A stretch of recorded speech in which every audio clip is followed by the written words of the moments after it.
ঘড়িতে এখন সন্ধ্যা 7:10 বাজে।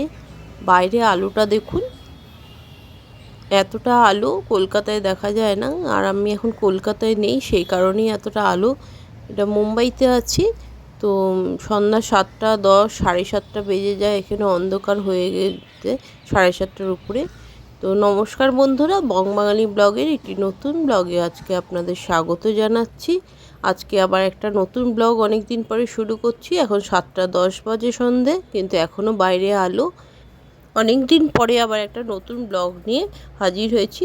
তো বেশ কিছু সমস্যার জন্য অনেক দিন ব্লগ আনতে পারিনি। তো পুরীর পরে রীতিমতো এটাই একটা বড় ব্লগ। বন্ধুরা, কিছুদিন আগে পুরীতে গেছিলাম, তা ওই কালী পুজোর সময়। তখন আপনাদের সাথে সেই ভালো মুহূর্তটা শেয়ার করেছিলাম।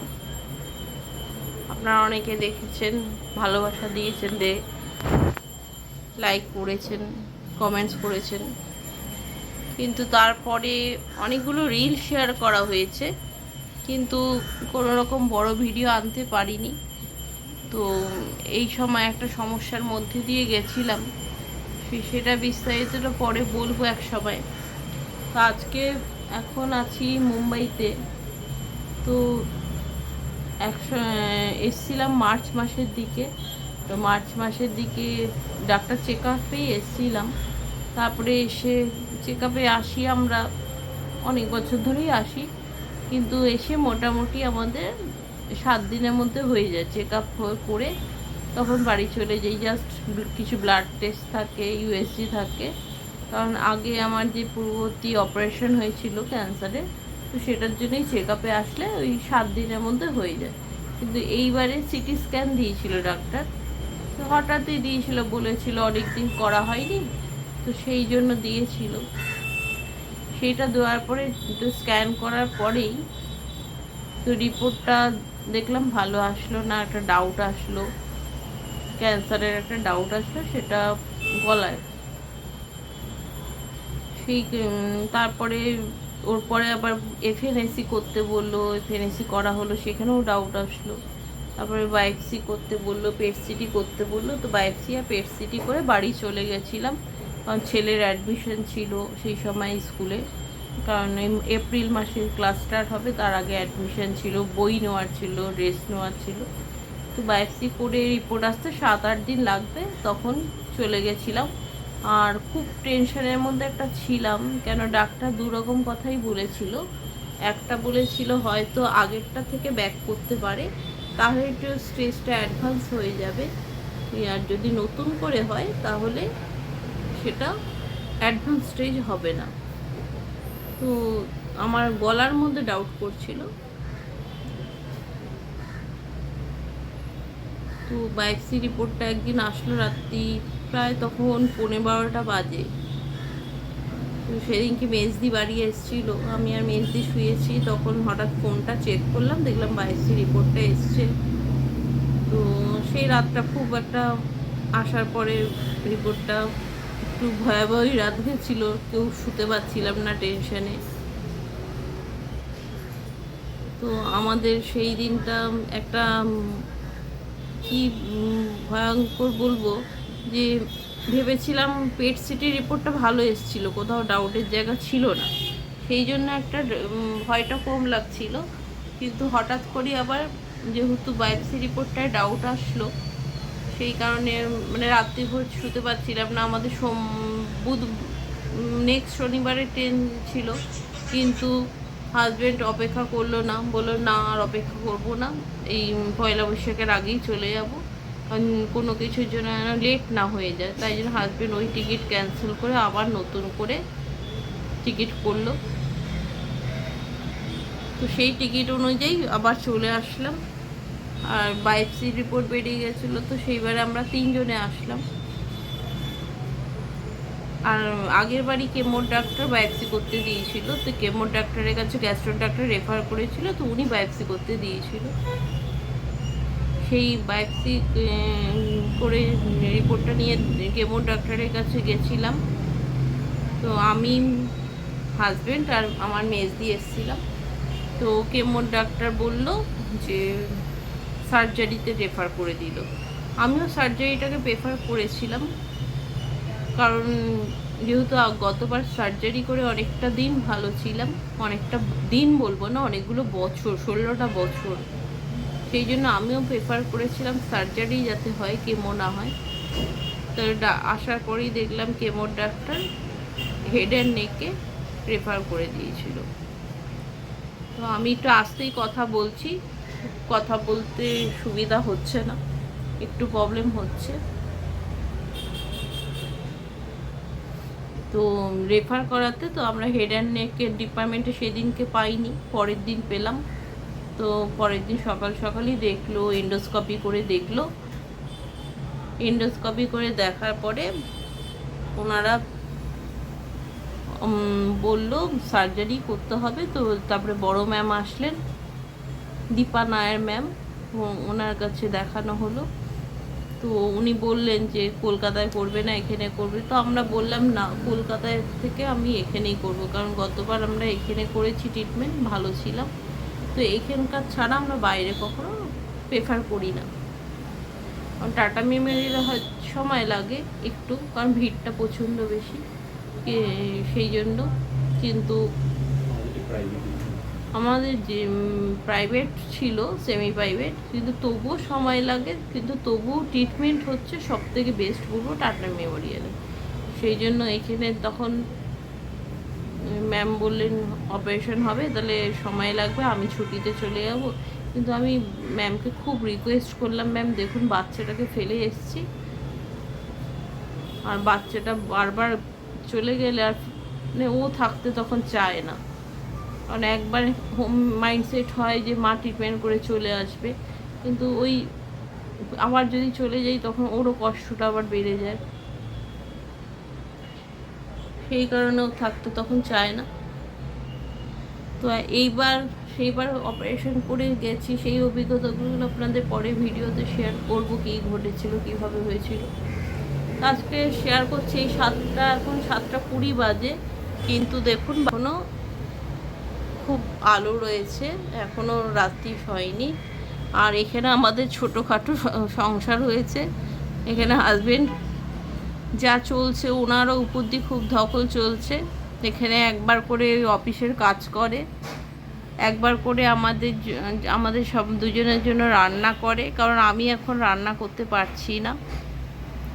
আমার রান্না করলে উনি খেতে পারবেন না, আমি খেতে পারবো, কারণ ডাক্তার বলেছে আমি নিজেরটা করে খেতে পারি, কিন্তু হাজব্যান্ড খেতে পারবে না। সেই জন্য ওই পটটার মধ্যে আমাদের একটু সেদ্ধ ভাত করা হয়। আর মেনলি করা হয় এই পটটার মধ্যে, কেন বলছি, আমার যখন অপারেশন করে ছেড়েছিল তখন বলেছিল নুন ছাড়া খেতে হবে, নুন ছাড়া খেতে হবে। তাই জন্যই ওই নুন ছাড়া খাওয়ার জন্য বাইরের কিছু খেতে পারবো না, তাই এখানে করা হতো। সেই কারণেই আমার এই পটটা কেনা হয়েছিল। অপারেশনের পরে পট কিনে মেজি করতো, বা ওর হাজব্যান্ড সবজি কিনে টিনে নিয়ে এসে দিত, আর এই নুন ছাড়ার জন্য এই ব্যবস্থা করা হয়েছিল। তো এখনও সেটাতেই করা হচ্ছে। এখন নুন খেতে পাচ্ছি। অপারেশন করে সেবারে চলে গেছিলাম, তারপরে আবার এসছি 21 দিন পরে, কারণ 21 দিন নুন ছাড়া খেয়ে একটা ব্লাড টেস্ট করে আসতে বলেছিল, তখন গিয়ে আপনার আয়োডিন থেরাপি হবে। তো এইবার হয়েছে আয়োডিন থেরাপি, এই 3 নম্বর বার আসলাম মার্চ মাস থেকে, এবার আয়োডিন থেরাপি হয়েছে। আয়োডিন থেরাপিটাও ভগবানকে বলবো যে খুব অশেষ কৃপা, খুব তাড়াতাড়ি হয়ে গেছে, কারণ মানে এটা গভর্নমেন্টে রেখে চট করে পাওয়া যায় না। আচ্ছা আমি কিছু বলছি, তারপরে হাজবেন্ড বলছে, যেহেতু আমি এতটা বলতে পারছি না। সত্যি ওয়ারিয়র, যেভাবে ও খুব শক্ত ছিল, এই আমাদের এই পুরো ঘটনাতে সত্যিও খুব ফাইট করেছে। ওর যখন প্রথমবার অপারেশন হয়েছিল 2010-এ, তো তখন আমি দেখিনি, এখন দেখেছিলাম। কারোর যেন এই রোগটা না হয়, কারণ সত্যি যখন আমাদের প্রথমবার ধরা পড়ে, এই লজটারই আরেকটা রুমে আমরা থাকতাম, আর মুম্বাইতে তো গাড়ি চলে প্রায় সারা রাত।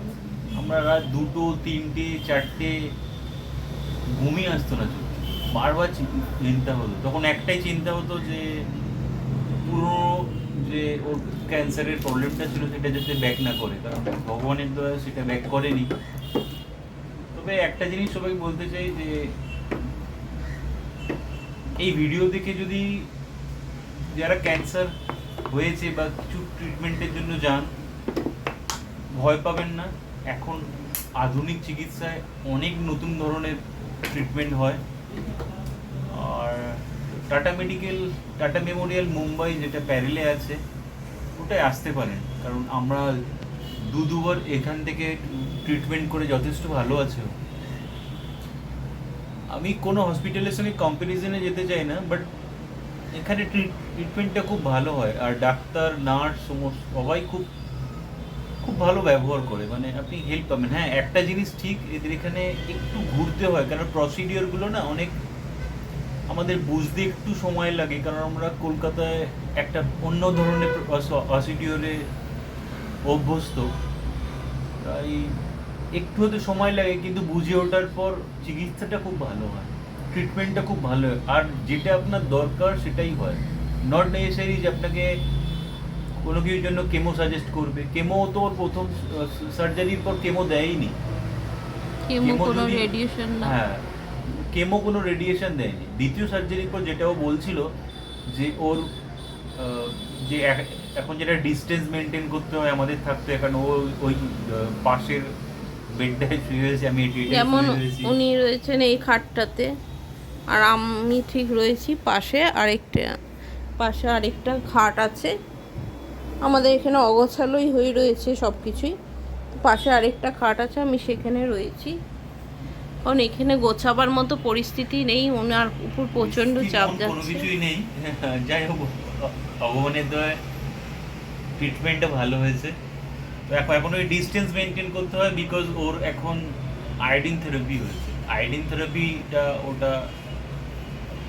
ওটাতে ডিস্টেন্স মেনটেন করতে হয়, আর 21 ডেজ বাচ্চাদের থেকে। তো আমাদের এখন প্রায় 10 দিন হলো, আরও 12 দিন থাকতে হবে। তো আমাদের একটা ছেলে আছে 6 বছরের, ওর থেকে দূরে থাকাটাই সবচেয়ে বড় কষ্টের, ওর পক্ষে, আমার পক্ষেও। তো আমি একটা জিনিস দেখলাম, বাচ্চারাও অনেক কিছু বোঝে, বাচ্চারাও অনেক কিছু, আমরা হয়তো ভাবি ও তো থাকতে পারবে না, কিন্তু লাস্টে ওর মাকে বললো যে মা তুমি যাও, ঘুরে এসো, ট্রিটমেন্ট করে এসো, আমি থেকে যাবো। আমরা বলাতে প্রথমবার ও ভাবছিল যে ওর গরমের ছুটি পড়েছে, ও আমাদের সঙ্গে আসবে, বারবার করে বায়না করছিল ওর মাসির কাছে। আর যখন আমরা বললাম বাবা থাকা যাবে না, কারণ একটা ডিস্টেন্স মেনটেন করতে হয়, আর বাচ্চাদের এই সময় মায়ের সঙ্গে থাকতে পারবে না, যেহেতু মায়ের থেরাপি হবে, ও বুঝতে পারলো। জানি না, বাচ্চাদের আমরা ভাবি অনেক কিছু বুঝতে চায় না, বা কিন্তু ওদের বললে বুঝতে পারে। অনেক কিছু, অনেক ধরনের পরিস্থিতির মধ্যে দিয়ে আমরা গেলাম, তাই সব মিলিয়ে এখনো অনেকটা ভালো আছে। আশা করি এটা আর কিছু হবে না ফার্দার, দেখা যাক। তো ও অনেকটা কথা বললো, জানালো। তো থেরাপিটা এই আগের ফ্রাইডে তো হয়েছিল, তো 3 দিন তখন হসপিটালে রেখেছিল। একটা লেভেল অবধি যখন রেডিয়েশনটা কমে যায়, মেপে ওরা দেখে একটা যন্ত্রের মাধ্যমে, তারপরে ওরা ছাড়ে। তো আমাকে যেমন ফ্রাইডে, স্যাটারডে এবং সানডে 9:30টার সময়, ওরা 9টা 9:30 টাইমটা চেক করে, সকালে একবার বিকালে একবার। তো 9টা 9:30টায় চেক করলো, বললো আজকে এর ছুটি হয়ে যাবে, কেন একটা লেভেলে রেডিয়েশনটা নেমে গেছে। এবার কার কতটা ডোজ দেয় সেই উপরে রেডিয়েশনটা নামা ডিপেন্ড করে। তো সেদিনকে আমার ছুটি হয়েছিল, বাকি আরও 3 জন ওই রুমে ছিল। তো এইটার পরে সেদিন থেকে এখানে রয়েছি, আমরা 2 জন ডিস্টেন্স মেনটেন করে রয়েছি, যেহেতু এই রুমে 2টো খাট রয়েছে। আরেকজন হয়তো আসলে ওই খাটে থাকতে পারতো, কিন্তু ওই জিনিসপত্র রাখা হচ্ছে সব কিছু, কারণ রান্না হচ্ছে, সে কখন অফিসের কাজ করছে, কখন হসপিটালে যাচ্ছে কোনো পেপারস কালেক্ট করতে, কারণ অনেক রকম হসপিটালেরও থাকে, কিছু কিছু ইন্স্যুরেন্সের পেপার কালেক্ট করতে হয়, এসবও থাকে কাজ। ডাক্তারের সঙ্গে ভিজিট থাকে। এবার ডাক্তার এখন আমার সঙ্গে ভিজিট করছে না, যেহেতু আমার একটা রেডিয়েশন আছে। কোনো কিছু প্রবলেম হলে ও গিয়ে জিজ্ঞেস করছে। একদিন গেছিলাম আমি, তো আমাকে দরজার বাইরেই দাঁড়াতে বলেছিল। আমার একটু কথা বলতে সমস্যা আছে, তো সে আপনারা আশা করছি বুঝতে পারছেন ক্লিয়ারলি। তো একটু সময় লাগবে এগুলো রিকভার করতে। আর কিছুদিন আগে ব্যথাটা অনেক কম ছিল, রেডিয়েশনটা চলার পরে আবার ব্যথাটা ব্যাক করেছে। এটা ডাক্তার বলেছে হবে, আবার টাইম লাগবে। তো এই রেডিয়েশনটার ব্যাপারটা না হয় আরেকদিন সমস্ত আপনাদের বলবো, কারণ কারোর যদি হেড অ্যান্ড নেক কোনো প্রবলেম হয় আপনারা বুঝতে পারবেন। তো এই কারণে সেই পুরী যাওয়ার পরে আমাদের আর কোথাও সেরকম ব্লগ দেওয়া হয়নি। একটা বিয়ে বাড়িও ছিল, নিজের মামাতো ভাইয়েরও বিয়ে ছিল, কিন্তু সেই নিয়েও কোনো ব্লগ করা হয়নি। কারণ বিয়ের পরে পরেই, ঠিক বিয়েটা হয়েছিল জানুয়ারি মাসে, 26শে জানুয়ারি বিয়ে বাড়ি ছিল। তার ঠিক 1 মাস পরে আমার মামাও মারা গেছে। আর মামার মারা যাওয়ার পরে কাজও মেটেনি, তখনই আমরা চলে এসেছিলাম এই মার্চ মাসে। কারণ ডেটটা তো আমাদের ট্রেনের টিকিট আগেই করা ছিল, ডেটও আগে নেওয়া ছিল, তাই জন্য মামার কাজের জন্য ওয়েট করা যায়নি। মামাও হঠাৎই মারা গেছিলো বিয়েবাড়ির ঠিক 1 মাসের মধ্যে। তো সে একটা খুব সমস্যার মধ্যে ছিলাম, আর তখন আর বিয়েবাড়ির ব্লগ করারও মুড ছিল না। কিন্তু তারপরে এমন ক্রিটিক্যাল সিচুয়েশনে যাচ্ছে, সেই মার্চ এপ্রিল, এটা আজকে মে মাস, না মে না, মার্চ এপ্রিল মে চলে গেছে অলরেডি, আমরা জুন মাসে পড়ে গেছি। তো আজকে মনে হলো কিছু আপনাদের সাথে শেয়ার করি। তো আমি যেহেতু লং অনেকক্ষণ কথা বলতে পারি না, তো আজকের ব্লগটা এখানে শেষ করছি। আবার আপনাদের সঙ্গে নেক্সট ব্লগ নিয়ে চলে আসবো। আপনাদের এই তথ্যগুলো জানা দরকার, কারণ এই রোগটা আজকাল প্রায় ঘরে ঘরেও হয়েছে। আপনাদের বাড়ির যদি কোনো রিলেটিভের থাকে তাহলে আপনারা জানতে পারবেন এর প্রবলেম ত্রুটি, কোথায় আসলে ভালো ট্রিটমেন্ট পাবেন। এই লোকেশন, হোটেল লোকেশন আর এই লজ অ্যাড্রেস এগুলো দিয়ে দিও। আচ্ছা, আমার হাজবেন্ড বলছে এই হোটেলের লোকেশন, ডিস্টেন্সগুলো, অ্যাড্রেস সব দিয়ে দিতে, যাতে যেহেতু আমি এখানে ওয়ার্কিং ডিস্টেন্স 5 মিনিট ওয়ার্কিং ডিস্টেন্সে রয়েছি হসপিটাল থেকে, তো এটা খুব সুবিধাজনক। কারণ উনি কাজ করেন, মাঝখানে আমাকে হসপিটালে ভিজিট করতে যেতেন, তো এটা ছাড়া আমাদের পক্ষে খুব অসুবিধা হতো। অনেক দূরে দূরেও আছে, নেই যে তা না, কিন্তু এটা হওয়াতে কি হয়েছে, উনি প্রত্যেক দিন অফিসে কাজ করার আগে 9টার সময় আমার সঙ্গে ভিজিট করতে যেত। কারণ 9টার সময় একবার ভিজিট করতে দেয়, যখন আয়োডিন থেরাপি হলো। তো এটা এইটুকু ডিস্টেন্স হয়েছে বলে উনি যেতে পেরেছেন, নাহলে ওনার সমস্যাটা আরও বেড়ে যেত। তো এর জন্য এই হোটেলের অ্যাড্রেস, আপনার ফোন নাম্বার দিয়ে দেবো, কারোর যদি প্রয়োজন হয় অবশ্যই আপনারা দেখবেন। তো আজকের ব্লগটা আমি এখানে শেষ করছি, কারণ বেশি কথা বলতে পারছি না। আবার নেক্সট ব্লগে আপনাদের জানাবো কীভাবে কী ট্রিটমেন্ট হলো, কারণ সমস্যা সকলের ঘরে ঘরেই এখন আছে। কেউ আপনাদের যদি কোনো উপকার হয় তাহলে ভালো হবে। তো আপনারা যদি ব্লগটা ভালো লাগে অবশ্যই লাইক শেয়ার করে দেবেন। আবার চলে আসবো নেক্সট ব্লগ নিয়ে। নমস্কার, সবাই সুস্থ থাকবেন, ভালো থাকবেন। নমস্কার।